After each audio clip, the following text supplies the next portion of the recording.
Assalamualaikum warahmatullahi wabarakatuh. Halo semuanya teman-teman, selamat malam, selamat datang kembali di channel kesayangan kita, channel Ilo Ekstrim. Dan masih bersama saya Ilo dimanapun teman-teman berada. Semoga teman-teman selalu dalam keadaan sehat walafiat tanpa kekurangan satu apapun, amin amin ya robbal alamin. Dan pada kesempatan yang baik ini saya akan membawakan satu kisah dari penulis asal kota Bandung Selatan tepatnya, yaitu Bang Sidik. Wow, kisah-kisah dari Bang Sidik ini selalu menarik untuk disimak ya teman-teman ya. Dan buat teman-teman mungkin yang baru bergabung atau yang sudah lama bergabung tapi lupa belum subscribe, sebelumnya bisa diklik dulu tombol subscribe. Jangan lupa lonceng notifikasinya dinyalakan agar teman-teman selalu mendapatkan notifikasi dari konten-konten yang akan kami upload di setiap harinya. Dan kami juga ingin mengucapkan terima kasih ya kepada seluruh teman-teman yang sudah selalu setia hadir, yang sudah selalu mendukung kami, karena teman-temanlah kami selalu bersemangat berkarya di setiap harinya. Oke, gak pakai berlama-lama lagi, pasti pada gak sabaran kan untuk masuk ke dalam kisahnya. Kita langsung saja masuk ke dalam kisahnya. Bude horor on! Misteri di hutan Ranca Upas. Sepertinya aku butuh waktu untuk sendirian. Aku menghela nafas panjang di sela-sela kemacetan kota Bandung di hari Jumat sore itu. Kepalaku rasanya penuh sesak akibat pekerjaan yang menumpuk selama beberapa waktu ini. Rutinitas yang monoton di setiap harinya semakin mencekik tubuhku sehingga aku butuh waktu untuk menghilangkan semua pikiran itu. Aku seperti terjebak dengan rutinitas ini. Bangun pagi, macet, bekerja, lalu pulang dengan tubuh yang lelah, dan hal itu terus berulang hingga hari ini. Apalagi ketika sampai di rumah, ada masalah pribadi yang membuat semuanya semakin buruk. Aku ingin pergi ke suatu tempat yang tenang, mencoba menenangkan diriku, menenangkan pikiranku, meskipun itu hanya satu hari. Besok adalah hari liburku, dan aku sudah terlalu lelah akan semua ini sehingga aku memutuskan untuk pergi ke satu tempat di mana tempat itu mungkin saja bisa menjadi tempatku untuk beristirahat sejenak dari hiruk-pikuk perkotaan. Ranca Upas, ya, itu adalah tempat yang aku pilih, sebuah tempat di selatan kota Bandung yang terkenal dengan keindahannya. Sebuah tempat camping dengan hamparan padang rumput yang luas, juga hutan yang hijau dan kandang rusa yang besar di tengah-tengah pegunungan membuatku memutuskan untuk pergi ke sana. Mungkin udara dingin pegunungan bisa membuat tubuhku rileks, dan suara-suara alam dengan suasana yang indah bisa membuat otakku menjadi tenang. Aku berangkat dari rumah ketika langit masih gelap. Tanpa memberitahu orang rumah bahwa aku berangkat selama 2 hari ke Ranca Upas, aku langsung pergi dengan motorku pada saat itu. Suasana dingin mulai terasa ketika aku berkendara ke arah selatan. Suasana jalan yang lengang membuatku bisa memacu kendaraanku dengan kecepatan penuh. Jalanan yang menanjak, juga tikungan yang tajam aku lewati tanpa ada hambatan. Dan tak lama setelah aku menempuh perjalanan selama 1 jam, aku akhirnya sampai di sebuah kota kecil bernama Ciwidey untuk beristirahat sejenak. Di sana, aku bertemu dengan Kang Arman. Dia adalah orang yang menyewakan perlengkapan camping untukku di Ranca Upas. Dia juga berkata hal-hal apa saja yang harus aku persiapkan di sana agar aku bisa nyaman untuk camping di sana hingga esok hari. Kalau hari Sabtu seperti ini mah kayaknya rame Kang di Upas. Paling kalau mau, Akang bisa ke hutan belakang kandang rusa. Tempatnya masih terpencil dan enak untuk melihat pemandangan Ranca Upas dari kejauhan. Tapi jangan terlalu dalam ya masuknya. Ya sekitaran kandang aja, karena itu hutan lebat. Takutnya nanti malah Akang tersesat, kata Kang Arman yang memberitahuku tentang Ranca Upas di pagi itu. Aku hanya mengangguk dan berterima kasih atas apa yang dia katakan tentang tempat yang aku datangi. Tak lama kemudian, setelah aku sarapan dan menerima perlengkapan camping dari Kang Arman, akhirnya aku kembali untuk melanjutkan perjalanan pada saat itu. Suasana jalur Ciwidey ke Ranca Upas sangatlah sejuk.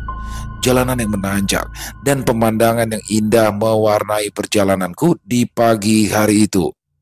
Tepat jam 8 pagi, Aku akhirnya sampai di gerbang Ranca Upas. Di sana, aku langsung membeli tiket dan izin untuk membuka tenda di sana. Jujur, baru kali ini aku pergi ke Ranca Upas dan aku baru tahu ternyata apa yang aku lihat di internet ternyata sama dengan apa yang aku lihat sekarang. Pantas saja banyak orang yang datang ke sini. Tempatnya indah begini, gumamku ketika aku masuk ke dalam sana. Fasilitas Ranca Upas terlihat lengkap. Ada pemandian air panas, kandang rusa, tempat ibadah, bahkan ada warung yang berjejer lengkap di sana. Orang-orang yang camping di tempat itu tidak akan takut kekurangan makanan karena semuanya nampak lengkap. Namun akibat hal itulah, Ranca Upas menjadi ramai dan aku seperti tidak ingin camping di tempat yang ramai seperti itu. Aku akhirnya memarkirkan kendaraanku di salah satu warung yang ada di sana. Mencoba bertanya apakah aku bisa menitipkan kendaraanku. Aku melakukan hal itu karena aku ingin mencoba sebuah tempat yang dikatakan oleh Kang Arman sebuah tempat di belakang kandang rusa dan itu tidak bisa dimasuki oleh kendaraan sehingga aku harus berjalan kaki ke sana. Pemilik warung akhirnya memperbolehkanku menitipkan motornya. Tentu saja aku juga harus membeli beberapa balok kayu bakar sebagai timbal balik atas kebaikan mereka. Setelah itu, aku kembali berjalan, melewati beberapa mobil yang terparkir dengan tenda-tenda mereka yang mewah. Terlihat dari kejauhan, ada beberapa anak muda yang sibuk berfoto dengan rusa di dalam kandang. Ada juga yang tampak sibuk memasak di depan tenda mereka. Aku berjalan lebih jauh, melewati perkemahan utama, menyusuri pinggiran kandang rusa dan masuk ke jalanan setapak yang jarang dilewati. Semakin jauh aku melangkah, semakin sunyi suasana di sekitarku pada waktu itu. Akhirnya aku masuk ke dalam hutan, di mana di sana ada satu spot camping yang dikatakan oleh Kang Arman. Letaknya terjauh dari belakang kandang rusa karena tidak terlalu masuk ke dalam hutan. Namun setelah hampir 10 menit berjalan dan masuk ke dalam sana, ternyata tempat yang dikatakan oleh Kang Arman sudah ditempati oleh banyak orang. Di sana aku melihat ada anak-anak dari salah satu sekolah sedang mendirikan tenda di tempat itu. Mereka sungguh ramai dengan tenda-tenda kecil yang berjejer di antara pepohonan hutan. Terlihat juga para anak sekolah itu sedang diospek di tempat tersebut. Mereka dimarahi lalu disuruh untuk berguling-guling di tanah sehingga suasana tempat itu semakin ramai. Ya, sudah ada yang nempatin, gumamku sambil melihat mereka dari kejauhan. Aku melirik ke kiri dan ke kanan, berusaha mencari tempat lain agar aku bisa mendapat tempat yang sepi dan sunyi untuk menyendiri pada saat itu. Di sana, aku menemukan jalan setapak lain dan aku akhirnya melewati tempat itu dan semakin masuk ke dalam dengan harapan ada tempat untukku mendirikan tenda. Aku ingat perkataan Kang Arman bahwa aku jangan sampai terlalu masuk ke dalam hutan sehingga aku hanya berjalan di sisi hutan dan menjauh dari kandang rusa. Semakin lama aku berjalan, suasana di jalanan setapak itu terasa semakin sunyi dan sekitar 15 menit aku berjalan, aku akhirnya menemukan tempat yang sempurna. Di sana aku bisa melihat bunga-bunga rawa. Lalu ada sebuah tanah datar yang cukup luas dan dikelilingi pepohonan yang tinggi. Memang aku mungkin sedikit agak jauh dari tempat berkemah yang ada di ujung sana. Bahkan warung-warung yang berjejer itu terlihat sangat kecil sekarang. Tapi ada sebuah ketenangan yang aku rasakan. Tidak ada siapapun di sana dan hanya ada aku, alam, dan keheningan pada saat itu. Butuh waktu sekitar 30 menit hingga aku bisa mendirikan tenda dengan sempurna. Tak lupa aku juga mengeluarkan kompor kecil dan mencoba untuk memasak kopi pada saat itu. Ini benar-benar tempat yang aku inginkan. Segala hal yang membuat otakku sakit secara perlahan-lahan menghilang setelah aku merasakan ketenangan ini. Aku benar-benar santai sekarang. Angin sejuk yang muncul dari hamparan luas di dekat hutan membuatku sedikit mengantuk. Aku langsung meminum kopi yang sudah aku masak agar aku masih tetap terjaga dari hawa sejuk ini Dan tak lama kemudian, tiba-tiba saja dari arah hutan terdengar seseorang yang berkata kepadaku, "Kang, Akang yakin pasang tenda di sini?" Tanyanya.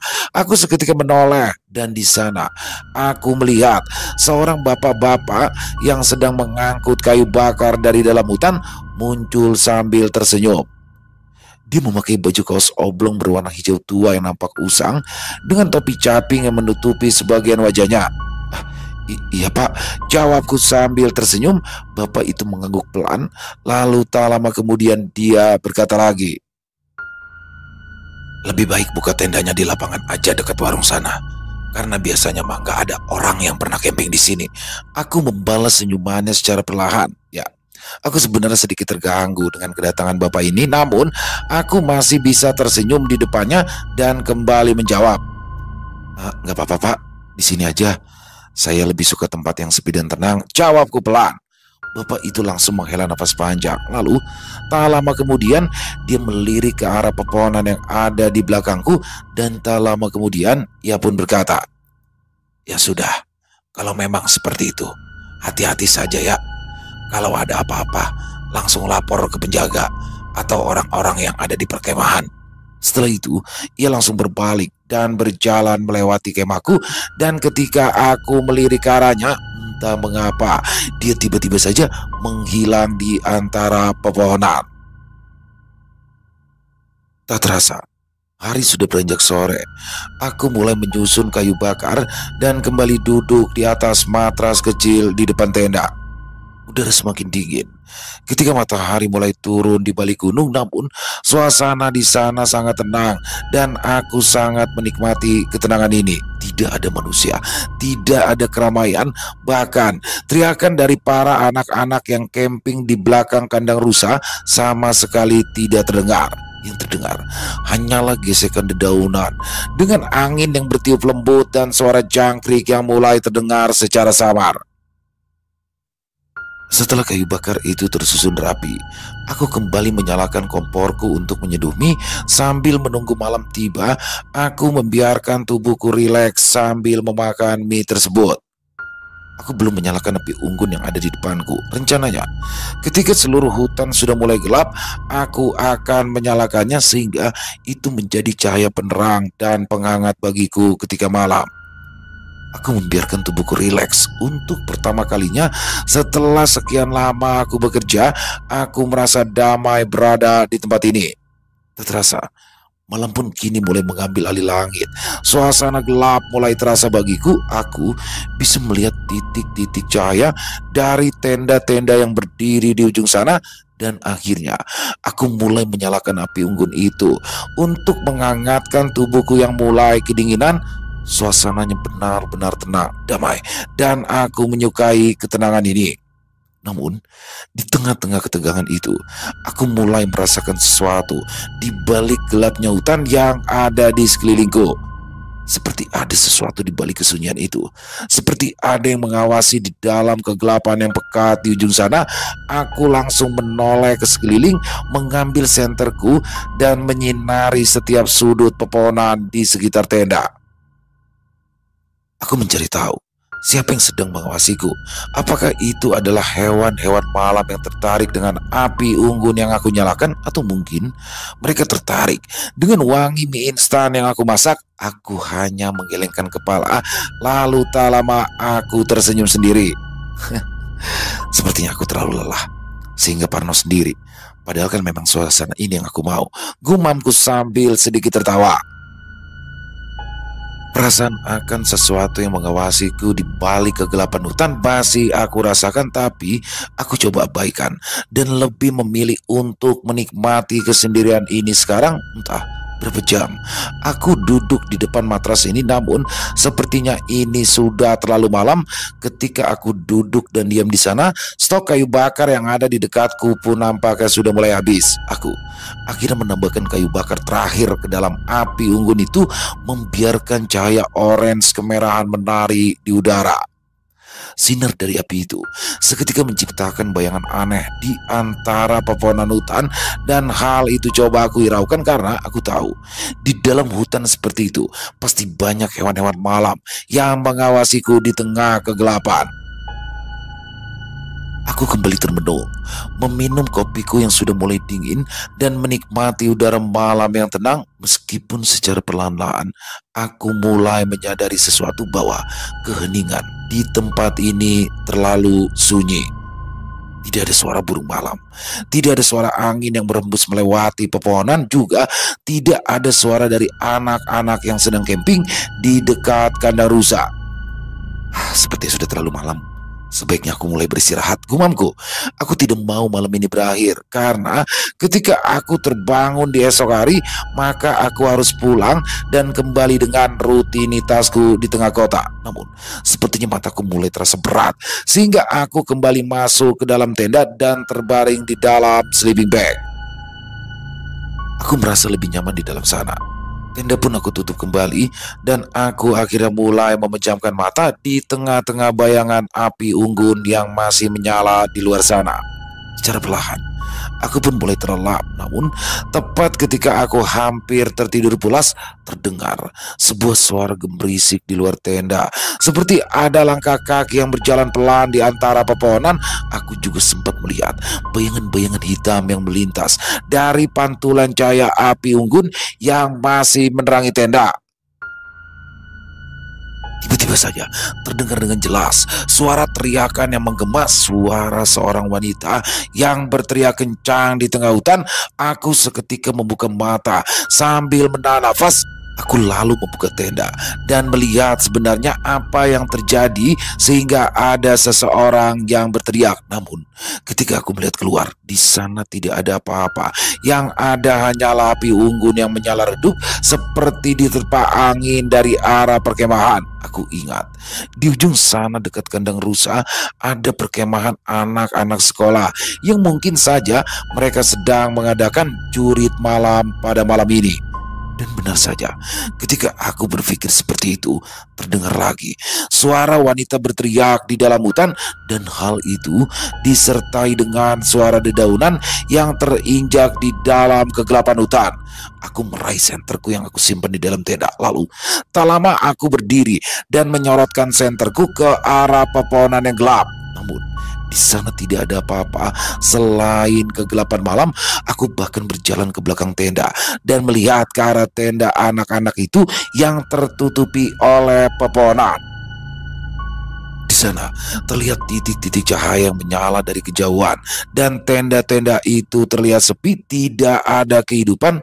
Aku menggelengkan kepala dan berpikir mereka mungkin pada saat ini sedang ospek di tengah hutan, sehingga aku akhirnya kembali lagi dan masuk ke dalam tenda. Aku kembali menutup tenda dengan rapat dan kembali berbaring di dalam sleeping bag pada saat itu. Namun, ketika aku ingin menutup mataku kembali, tiba-tiba saja ada sesuatu yang membuat tubuhku membeku di sana. Aku melihat sebuah bayangan seseorang berdiri di luar tenda. Bayangan itu berdiri tepat di depan api unggun, sehingga membuat jantungku berdetak dengan kencang. Siapa dia? Gumamku.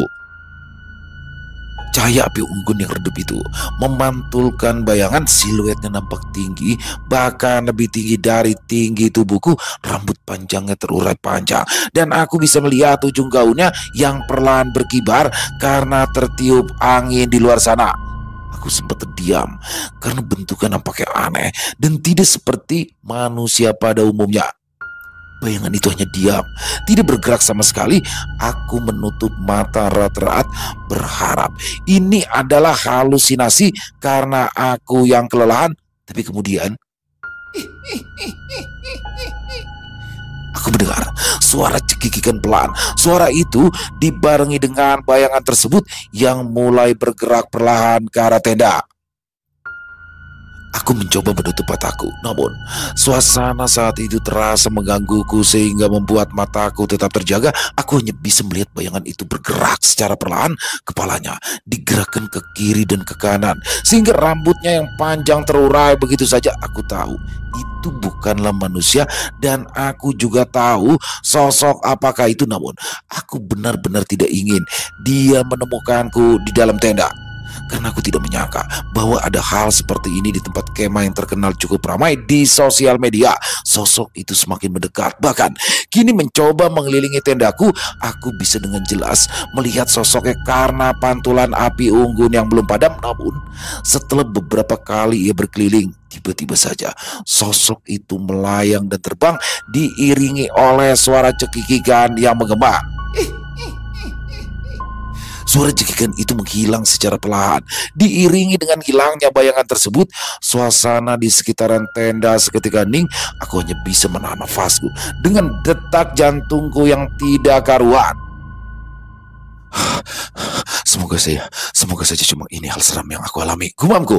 Aku sadar, aku telah membuka tenda di dalam hutan, bahkan letaknya sedikit berjauhan dari area perkemahan yang ada di ujung sana. Aku juga sadar aku lupa akan hal-hal seperti ini, dan sepertinya aku terlalu jauh masuk ke dalam hutan sehingga sosok itu muncul tepat di depan tendaku pada malam ini. Setelah terdiam cukup lama, aku akhirnya kembali terbaring di dalam tenda. Aku mencoba untuk menghiraukan suara dan bayangan yang aku lihat di luar sana. Selama mereka masih ada di luar tenda, aku masih merasa aman dan aku hanya perlu istirahat hingga pagi menjelang. Aku pun akhirnya tidur kembali. Dan entah berapa lama ketika aku tertidur di dalam sana, aku merasa terganggu oleh sesuatu.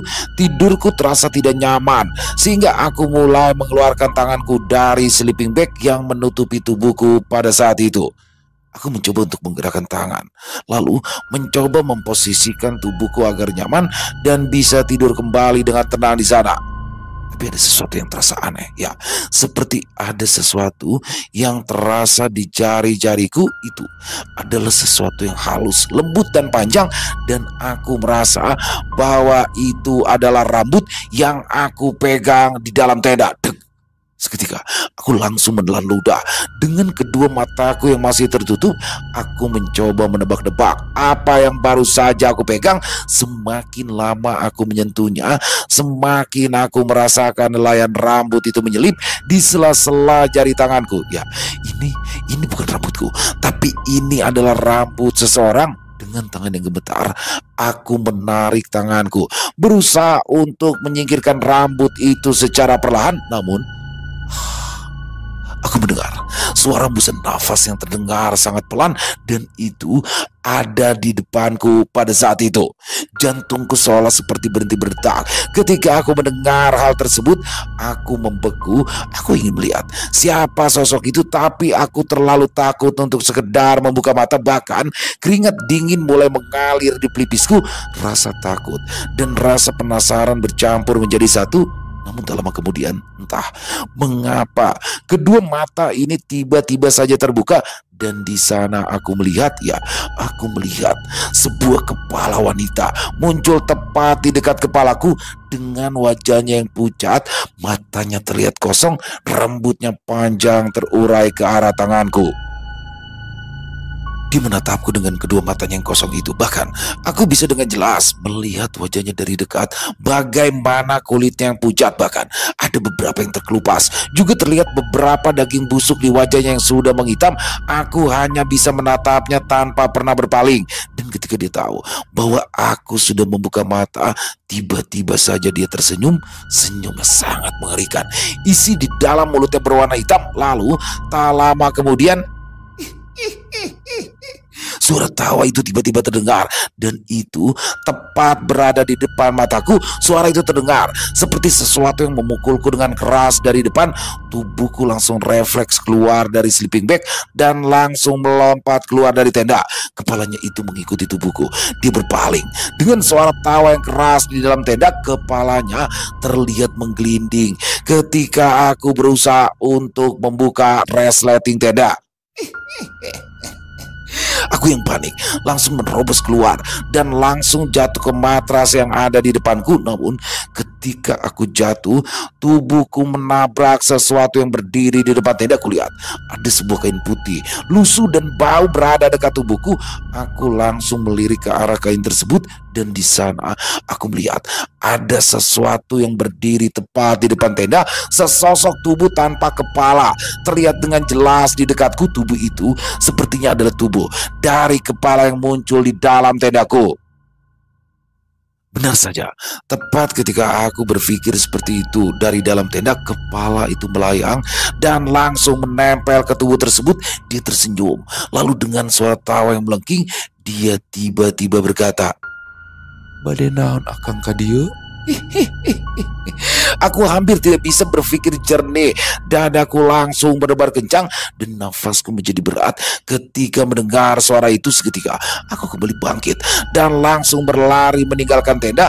Aku tidak peduli dengan tenda yang aku tinggalkan. Yang aku pikirkan pada saat ini adalah meminta bantuan agar aku tidak ketakutan lagi. Pada awalnya aku ingin meminta bantuan kepada rombongan anak-anak yang sedang tenda di belakang rusak. Namun tak mengapa, hutan ini ketika malam malah justru membuatku bingung.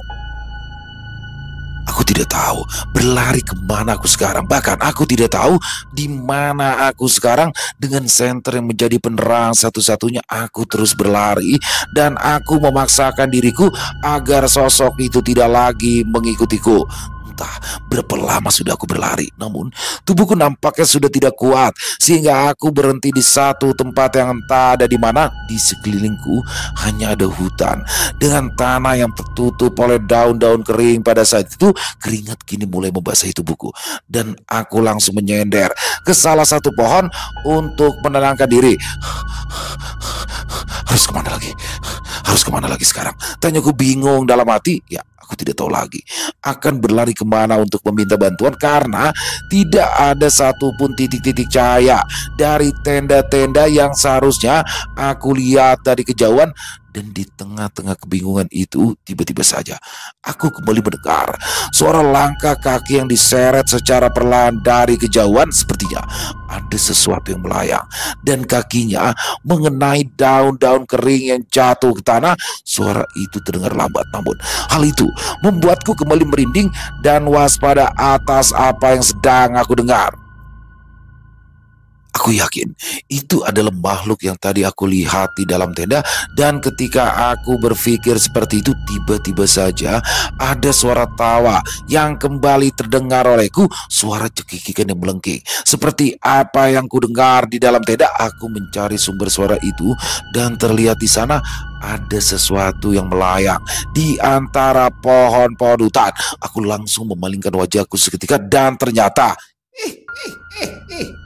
ada suara lain yang terdengar, dan kali ini ada di sebelah kiriku. Suara tawanya lebih keras, lebih jelas, dan lebih menakutkan. Suara itu datang dari kegelapan dan aku bisa merasakannya.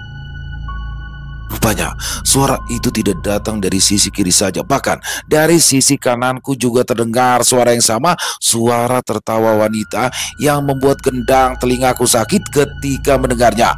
Aku menggelengkan kepala dengan wajahku yang pucat. Dalam hati aku bertanya, apa sebenarnya salahku sehingga aku diteror oleh makhluk seperti ini? Aku langsung kembali berdiri dan tanpa memperdulikan arah, aku langsung berlari kembali. Aku tidak memperdulikan arahku ketika berlari. Aku hanya ingin keluar dari jangkauan mereka dan aku melangkah lebih jauh. Ada satu hal yang aku rasakan. Hawa dingin yang begitu kental terasa olehku, bahkan udaranya semakin dingin dari apa yang aku rasakan di dalam tenda. Aku sempat menoleh ke arah belakang dan di sana aku tak kuasa menahan nafas ketika aku melihat ada beberapa makhluk yang terbang dan mengejarku di antara dahan-dahan pohon yang lebat di sekelilingku. Astaga, gumamku dalam hati. Aku benar-benar ketakutan. Beberapa kali aku menabrak pohon dan semak-semak yang ada di depanku. Aku mencoba fokus pada jalan setapak yang ada di depanku, namun suara tawa dari makhluk itu seakan-akan membuatku tak bisa mempertahankan tubuhku agar terus berlari di jalan setapak ini. Buh! Tiba-tiba aku terjatuh. Jalanan yang licin di tengah hutan membuat tubuhku oleng dan langsung menabrak semak-semak. Tubuhku terasa perih karena ada duri-duri tajam yang menggores tanganku. Ya, aku seperti dipermainkan di tempat ini. Karena ketika aku terjatuh, suara tawa yang aku dengar semakin banyak, bahkan suara-suara itu muncul di sekelilingku. Kulihat ada banyak titik putih di atas dahan-dahan pohon di atasku, dan itu adalah makhluk yang sama aku lihat ketika berada di dalam tenda. Mereka muncul secara perlahan dan kini lebih banyak dari sebelumnya. Beberapa dari mereka berdiri diam dan beberapa dari mereka nampak melayang duduk sambil memperhatikanku yang kesakitan di bawah sana. Wajah-wajah mereka nampak kosong dan pucat. Dengan kedua mata yang menatapku sambil tersenyum dan tertawa, aku langsung kembali bergerak. Aku tidak bisa tinggal di sini lebih lama. Aku kembali bangkit dan berlari kembali, namun mereka kembali mengejarku dari atas sana. Aku berusaha mencari jalan keluar, berusaha melarikan diri dari mereka. Hutan ini terasa seperti mimpi buruk yang tak berujung, dan semakin aku berlari, semuanya menjadi semakin buruk.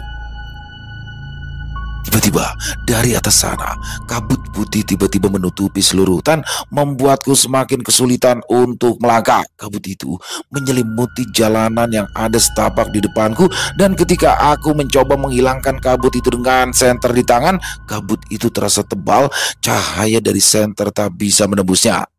Aku kini tidak bisa melihat apapun. Aku hanya bisa meraba-raba dan mencoba untuk mencari jejak yang ada di depan. Namun kabut tebal ini membuatku semakin bingung karena warna putih kini terasa pekat dan menyesakkan dada. Aku sempat berhenti sejenak, mencoba berpikir kembali kemana aku akan berlari sekarang. Suara-suara yang aku dengar kini sudah mulai menghilang, dan keheningan mulai terasa ketika seluruh kabut menutupi hutan. Suasana benar-benar menjadi hening. Bahkan saking heningnya, tidak ada suara binatang malam yang aku dengar. Aku hanya bisa mendengar suara nafasku saja, dan tidak ada suara lain selain suara dari gerakan tubuhku pada saat itu. Namun keheningan yang tidak normal itu membuat suasana semakin mencekam, dan entah mengapa hal itu semakin membuatku ketakutan. Aku ingin berteriak untuk memanggil siapapun yang bisa mendengarku pada saat itu, namun beberapa kali aku berteriak di sana, tidak ada satupun jawaban dari dalam kabut putih yang ada di sekitarku. Dan di tengah-tengah kebingungan itulah, tiba-tiba saja, "Akang." Sebuah suara kembali muncul, dan hal itu disertai dengan sebuah tangan kurus yang memegangi pundakku dari belakang. Tangan itu terasa sangat dingin, bahkan aku bisa merasakan bagaimana jari-jari panjangnya memegang pundakku secara perlahan.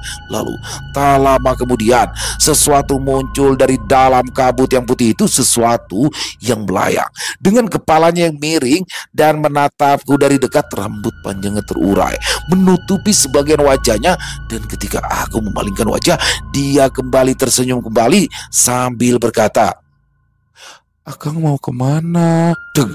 Ah! Aku kembali berteriak, dan ini adalah teriakan paling kencang yang pernah aku lakukan. Aku langsung menepis tangan itu dengan sekuat tenaga. Aku langsung berlari kembali untuk menembus kabut, meskipun brak, aku kembali tersandung, dan kali ini aku jatuh berguling ke arah semak-semak hutan yang menurun.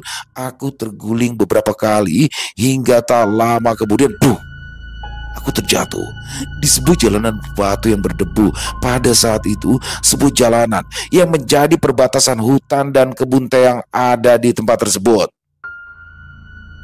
Dengan rasa sakit yang aku rasakan, aku mencoba untuk bangkit kembali, dan di sana kabut putih masih terlihat olehku. Namun kali ini pemandangannya berbeda.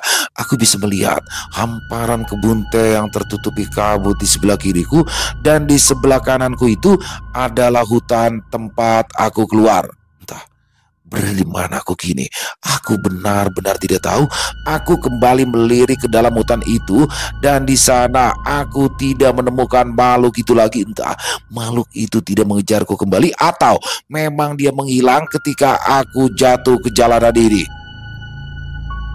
Dengan tenaga yang tersisa, aku mencoba untuk menyusuri jalanan yang ada di depanku dan tak berapa lama aku berjalan, tiba-tiba saja di ujung sana ada sebuah cahaya yang cepat melintas di antara kabut tebal.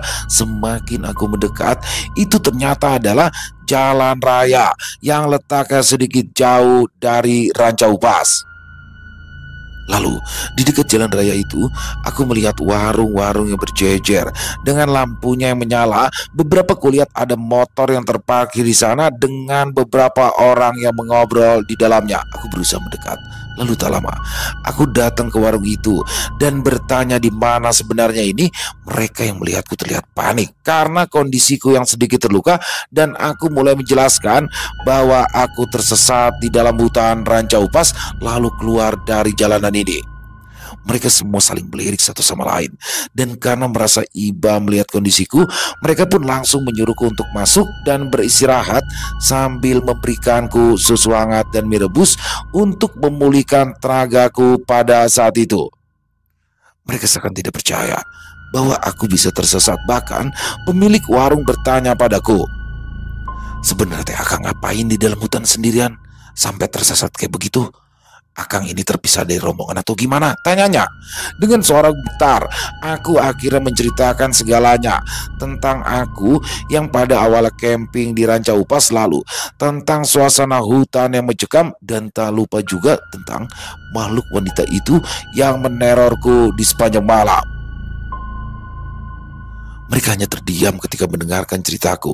Mimik dan raut wajah mereka tampak tidak percaya atas apa yang aku rasakan. Namun, pemilik warung yang mendengarkanku dari dalam hanya bisa mengangguk pelan dan mencoba mencerna semua yang aku ceritakan, hingga akhirnya dia pun berkata padaku pada saat itu, "Emang Akang kemahnya di dalam hutan? Tapi di belakang kandang rusak kan?" tanyanya dengan nada pelan. Aku menggelengkan kepalaku. Aku berkata bahwa aku berjalan lebih jauh ke dalam hutan dan mendirikan tenda di sana. Aku ingin sendirian, ingin melepas lelah tanpa bertemu manusia lain hingga hari Minggu ini.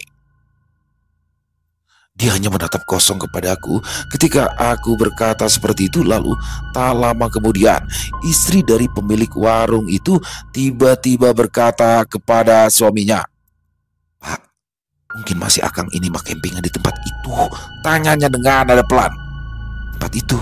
Aku memotong ucapannya, namun pemilik warung itu hanya terdiam. Begitupun juga dengan orang-orang yang ada di depan warung yang memperhatikanku tanpa pernah berkata-kata.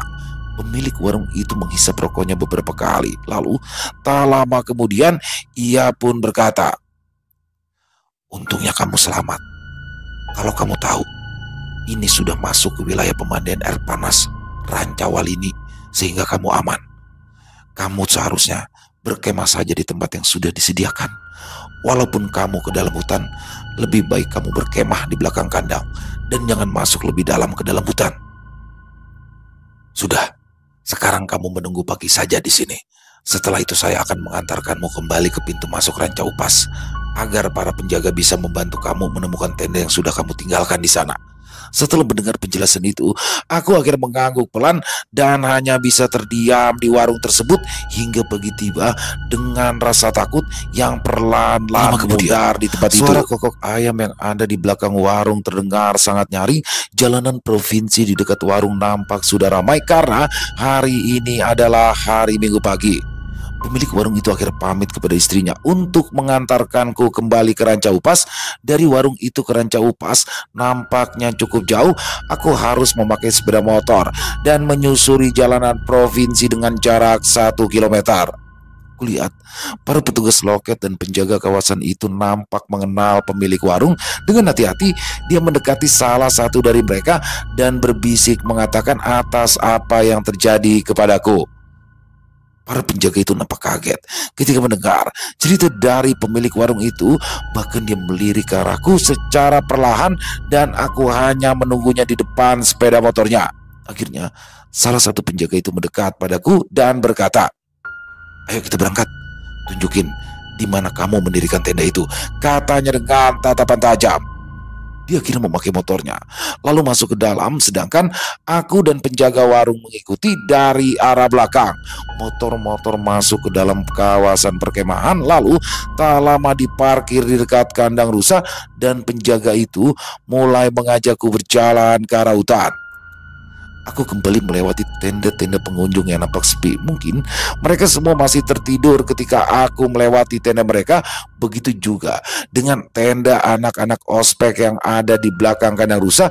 Seperti tidak ada kehidupan di sana. Yang ada hanyalah beberapa guru yang terbangun dan sedang mempersiapkan sarapan untuk mereka. Nah, dari sini, di mana kamu mendirikan tenda? Tanya penjaga itu.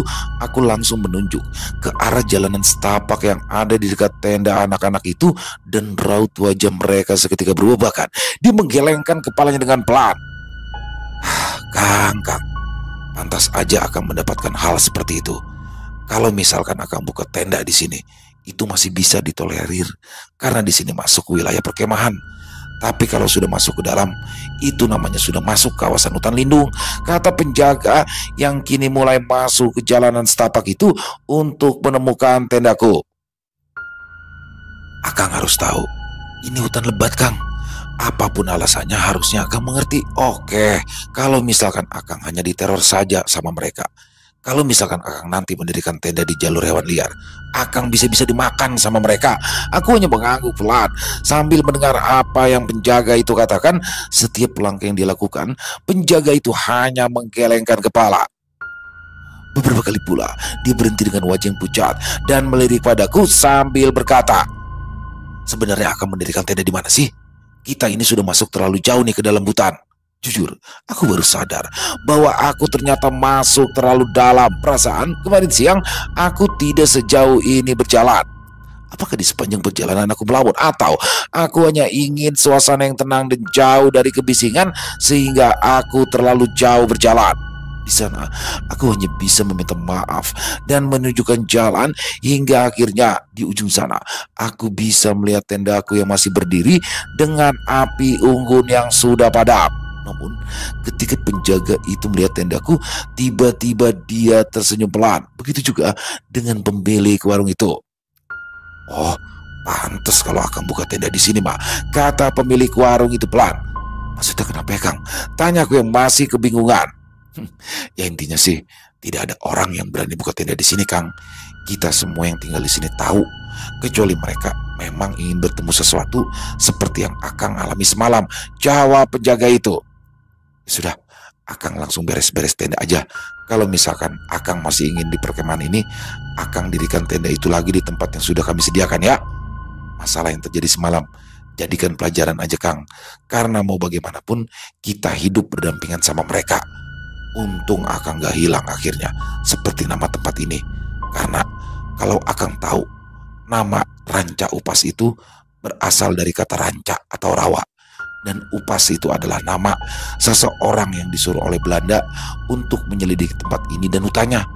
Namun dia akhirnya menghilang di tempat ini, sehingga tempat ini akhirnya dinamakan Ranca Upas. Jadi kalau nanti Akang kembali berkemah, tolong ikuti aturannya ya. Jangan sekali-kali masuk hutan tanpa ada yang mendampingi, kalau tidak ingin kejadian seperti semalam terjadi lagi. Selesai. Wow, luar biasa kisah dari Bang Sidik. Bener kan, gigit banget kan, horor. Tuh menurut saya salah satu segmen paling horor adalah ketika dia di dalam tenda terus ada bayangan di luar tendanya tuh, dan bayangannya terpantul dari cahaya api unggun ya, sisa api unggunnya itu tuh bener-bener. Kalau saya nggak ngerti dia tuh mau kabur kemana, kita di dalam dianya di luar ya kan. Dan memang kisah seperti ini sering kali terjadi ya teman-teman ya, termasuk saya juga pernah kan, yang itu saya bawakan juga, yang mana ketika kita camping atau ke tempat perkemahan, kita pasti akan mencari spot atau tempat yang sekiranya jauh dari keramaian. Dan memang tujuan kita camping itu kan untuk mencari ketenangan, bersatu dengan alam. Tapi kebanyakan sekarang kan tempat-tempat camping ceria begitu kan udah rame banget tuh ya. Dan ketika kita nekat atau di luar area perkemahan, itulah sebenarnya sesuatu yang dilarang ya, termasuk yang terjadi barusan dalam kisah barusan. Dia sudah keluar dari area perkemahan dan sudah masuk ke dalam kawasan hutan lindung. Dan benar banget sih apa yang dikatakan guide atau penjaganya. Oke, cuma sekedar diteror sama makhluk halus. Kalau sampai dia mendirikan tenda di lintasan hewan liar atau hewan buas, bisa jadi santapan, ngeri banget. Keren, pakai banget kisahnya nih buat pelajaran kita juga teman-teman ya. Paling tidak ketika kita sedang melakukan camping ceria, apalagi solo camping, cari tempat yang oke lah, agak-agak jauh dari keramaian, tapi paling tidak kita masih bisa melihat tuh dari situ tuh keramaian itu. Menurut saya begitu ya, keren banget. Terima kasih Bang Sidik atas kisahnya yang luar biasa, dan semoga kisah barusan bisa menghibur teman-teman semua para pecinta penikmat horor misteri, lebih khususnya lagi kepada para subscriber dari channel ILO Extreme. Dan semoga juga kisah barusan bisa menemani waktu sahur, waktu berbuka, atau waktu menunggu berbuka teman-teman semua ya. Ini udah masuk puasa keberapa nih teman-teman, harus kuat pokoknya sampai selesai ya. Dan buat teman-teman yang mungkin punya komentar lain, bisa menuliskan di kolom komentar. Buat teman-teman mungkin yang belum subscribe, diklik dulu tombol subscribe. Jangan lupa lonceng notifikasinya juga dinyalakan, agar teman-teman selalu mendapatkan notifikasi dari konten-konten yang akan kami upload di setiap harinya.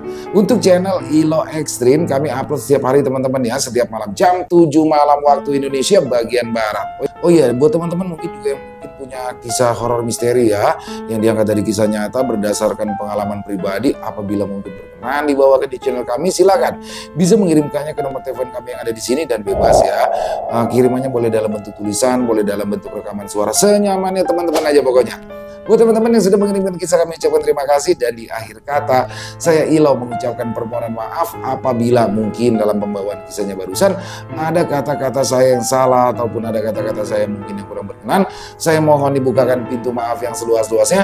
Sampai berjumpa lagi di konten-konten kami selanjutnya. Pasti tidak kalah ngerinya, pasti tidak kalah seramnya. Masih bersama saya ILO di channel ILO Extreme. Salam sehat, sukses selalu untuk kita semua. Assalamualaikum warahmatullahi wabarakatuh.